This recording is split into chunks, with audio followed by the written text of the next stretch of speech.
Assalamualaikum warahmatullahi wabarakatuh. Halo, salam sejahtera untuk kita semua. Kembali lagi dengan saya, Resa Liana. Saya harap kalian semua selalu ada dalam keadaan sehat walafiat. Amin ya Allah ya Rabbal Alamin. Baik, kali ini kita akan membahas mengenai hikayat.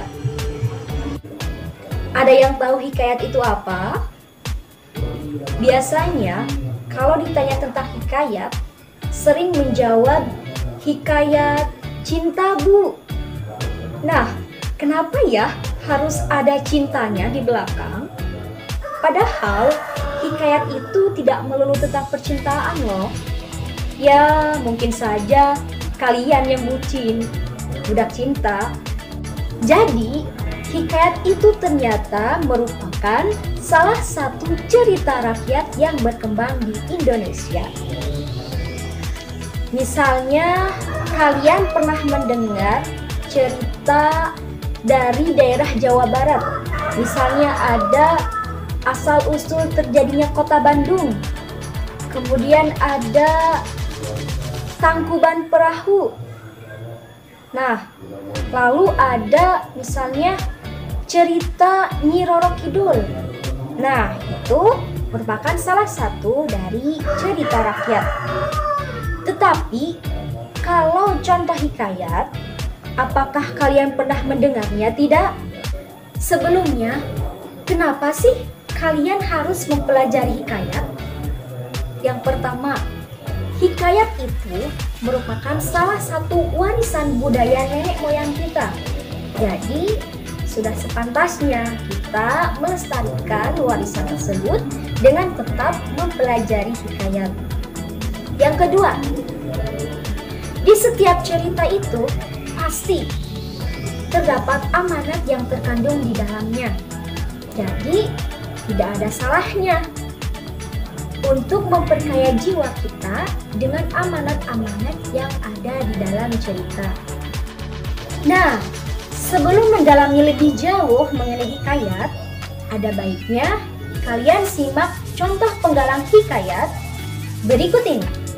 Di sini ada contoh penggalang hikayat yang berjudul Indra Bangsawan. Disimak yuk paragraf pertama dari hikayat Indra Bangsawan. Tersebutlah perkataan seorang raja yang bernama Indra Bungsu dari negeri Koba Syahyal. Setelah beberapa lama di atas kerajaan, tiada juga beroleh putra. Maka pada suatu hari ia pun menyuruh orang membaca doa kunut dan sedekah kepada fakir dan miskin. Hatta beberapa lamanya, Tuan Putri Siti Kendi pun hamillah dan bersalin 2 orang putra laki-laki. Adapun yang tua keluarnya dengan panah dan yang muda dengan pedang. Maka Baginda pun terlalu amat sukacita dan menamai anaknya yang tua Syahperi dan anaknya yang muda Indra Bangsawan. Nah, kira-kira setelah kita membaca contoh hikayat tersebut, apakah ada yang tahu maknanya atau maksudnya apa? Wajar sekali jika kalian tidak memahami bahasa yang digunakan dalam hikayat, karena bahasanya itu tidak digunakan pada masa sekarang dalam kehidupan sehari-hari. Karena yang namanya bahasa itu berubah-ubah dari waktu ke waktu loh. Misalnya, akhir-akhir ini kalian sering mendengar kata bucin, budak cinta. Kemudian ada kata ANJAY yang katanya tidak diperbolehkan. Kemudian ada kata sabi yang ternyata itu artinya bisa. Nah, walaupun kata-kata itu tidak baik dan benar, namun kembali lagi kepada fungsi bahasa, yaitu untuk bersosialisasi. Kembali lagi pada hikayat. Bahasa yang digunakan dalam hikayat itu tidak lagi digunakan pada masa sekarang dalam kehidupan sehari-hari. Seperti yang kita ketahui, bahwa bahasa Indonesia merupakan turunan dari bahasa Melayu. Jadi, kita masih saudaraan dengan Upin Ipin. Tentunya, kalian sering kan nonton Upin Ipin? Maksudnya adalah bahasa Indonesia dan bahasa Malaysia itu berasal dari bahasa Melayu. Hanya saja, bahasa yang ada dalam hikayat itu ternyata lebih tua lagi dari bahasa yang digunakan orang Malaysia pada saat ini. Karena bahasa yang digunakan dalam hikayat itu merupakan bahasa Melayu klasik. Nah, ketika ada kata klasik, itu berarti sudah terdahulu atau sudah lama. Jadi, hikayat adalah cerita yang masih menggunakan bahasa Melayu klasik yang berciri khas menonjolkan kemustahilan dan kesaktian tokoh-tokohnya. Kenapa ya menceritakan kemustahilan dan kesaktian tokoh-tokohnya? Nah, setelah ini kita akan membahas mengenai karakteristik atau ciri-ciri dari hikayat. Apa saja ciri-cirinya? Yang pertama, hikayat itu bersifat anonim. Anonim itu apa? Anonim adalah tidak diketahui nama pengarangnya. Jadi, hikayat itu tidak diketahui siapa pengarangnya, siapa yang menceritakannya, siapa yang awal mulanya cerita itu ada. Karena memang hikayat itu dituturkan secara turun-temurun. Yang kedua, hikayat itu mengandung hal-hal yang mustahil, khayalan, yang tidak logis dan tidak masuk akal. Kenapa ya mengandung hal-hal yang mustahil, kemudian tidak masuk akal? Contohnya, dalam penggalan hikayat Indra Bangsawan, ada penggalan kalimat, hatta beberapa lamanya Tuan Putri Siti Kendi pun hamilah dan bersalin 2 orang putra laki-laki. Adapun yang tua keluarnya dengan panah dan yang muda dengan pedang. Nah, dalam penggalan hikayat Indra Bangsawan, bahwa anaknya itu keluar bersama anak panah dan pedang. Biasanya anak itu lahir bersama ari-ari, bukan? Tetapi ini yang satu dengan anak panah dan yang satu lagi dengan pedang. Pertanyaannya, apakah perut ibunya tidak kenapa-napa? Nah, kalau untuk logika sekarang, itu tentunya tidak masuk akal.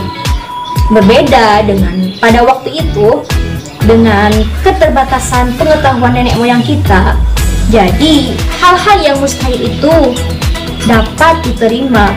Berbeda dengan sekarang, yang harus ada bukti dan kenyataan yang sesungguhnya. Selanjutnya, yang ketiga, menceritakan kesaktian tokoh-tokohnya. Pasti hikayat itu menceritakan kesaktian tokoh-tokohnya. Contohnya, manusia bisa mengalahkan raksasa. Bayangkan, manusia sekecil itu bisa mengalahkan raksasa. Kemudian ada lagi, bisa berjalan di atas air. Layaknya seperti berjalan pada biasanya.